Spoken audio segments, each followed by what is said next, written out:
All right, y'all.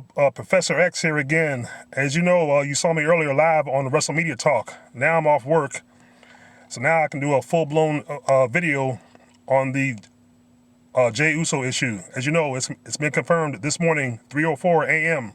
in Pensacola, Florida. John Fatu was arrested for a DUI. This makes his second arrest within several months. And the concern in WWE is he's risking, he could be risking losing it all, including his marriage. Now, knowing this man has personal problems, alcoholism or whatever, it could be something emotional that's driving him to drink, I don't know. But this past Monday on Raw, on the so-called Raw Recycle, you saw John Cena cut that promo and the Usos came in the ring, took a shot at him about going to Hollywood, and forget about wrestling. Of course, John Cena obviously knows about his personal problems because he decided to fire back with the comment, mugshots. Now, Cena, if you know somebody has a personal problem, it should not be made into a storyline. You should have kept your fucking mouth shut. And he's supposed to be hustle, loyalty, and respect, which when in actuality, he's hustle, loyalty, and bullshit.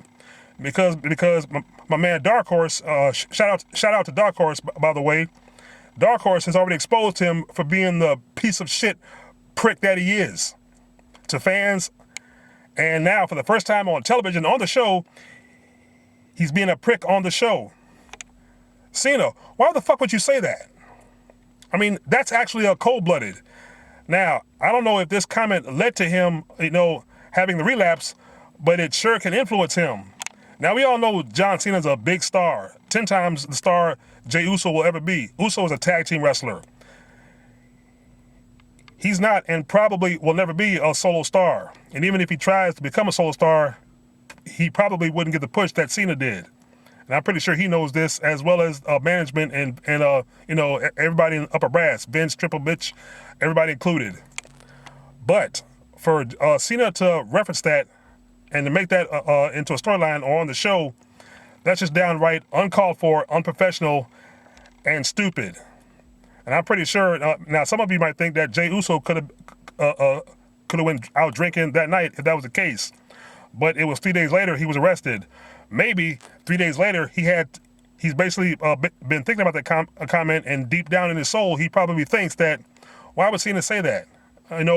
Why would he do that? I'm not saying that this is what he was thinking, but in some way, shape, or form, something inside him might have felt that, and that's what drove him to drink early this morning. See, so WWE and fame and fortune for a wrestler, it's not what it's cracked up to be, and for a lot of wrestlers, it's not what it's meant to be. Now, the Usos are good. They're fine. They have TV time. They've been tag team champions. They're stars in their own right, but neither one of them solo would ever be a John Cena. But the moral to the story is, and basically the point is, Cena, who's supposed to be a professional, who's supposed to be a class act, the key word's supposed to be, if he was a better stand-up guy, or if some of them could emotionally just think, I shouldn't say this. This guy has real problems. Maybe I should have gone another route. But all I did was, I was a dick. Of course, Cena wouldn't admit that, but that's exactly what he was. For the first time, he was a prick on the show and referenced that man's personal problems by saying mugshots. You don't do that. You don't do that. But you couldn't tell John Cena that, he's too stupid. And like Seth Rollins, well, in this case, he's talking out the side of his ass by saying some dumb shit like that. Hey, so John Cena, this is for the C Nation, right there. That's for you. And trust me, I'm gonna send this video to your Twitter and tell you about yourself. You're basically one classic piece of shit. Well, that's all I got for John Cena. And hey, Jey Uso, keep your head up. I'm gonna pray for you. I'm a big fan of the Usos. I hope Jey Uso can work through his issues. Maybe get some kind of therapy help, group help, or whatever. Anyway, y'all let me know what y'all think. Leave your comments, like, share, and subscribe. Peace.